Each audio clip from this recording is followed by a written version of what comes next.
going on, guys? Chris Starr here with Wildlife Command Center of Reno again for Nuisance Wildlife Wednesdays. This week we have a skunk issue down here in Carson Valley. It's getting into people's chicken coop, almost killed some of their chickens. It's spraying their dogs, causing a havoc, so we're going to trap them and get them out of here. Alright, so back here in this side yard is where the skunk is using to get beneath this shed where it's living.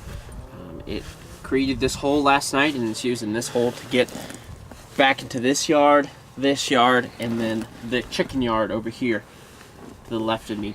So we're gonna set our trap over here in this side yard that isn't used by the chickens, and we're gonna catch them here. All right, so the trap I'm gonna use today for these skunks is this tubular type of trap. It's rolled, prefabricated. This type is metal.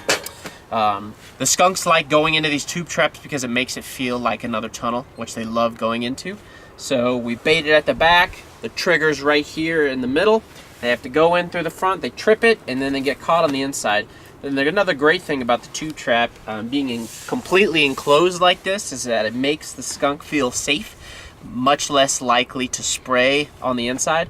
And especially if it's a larger skunk, it can't even lift its tail enough to spray at all. So I love using these things for skunks. All right, so what we're gonna use for skunk bait today is a little bit of pigeon, which we use with our birds of prey to feed them. So there's always scraps, and skunks love birds, especially this one in particular, living next to a chicken coop. And good old-fashioned wet and dry cat food. They love that stuff. It's very oily, very stinky, aromatically pleasing. They like to come to it.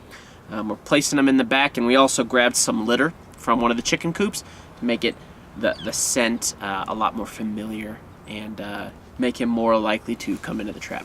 So we're gonna place the little bit of pigeon in there, scoop this wet cat food in there, nice and greasy, and then good old-fashioned dash of dry cat food. So what we do is seat this down, make sure it's good and steady in the ground so it's not going to move beneath the skunk's feet. Bring this up, set this little trigger right here, and then mix a little bit of the surrounding dirt in. Usually with some animals, I don't like to put my own body odor on it, but the skunk's living in such an urban environment, it doesn't really matter.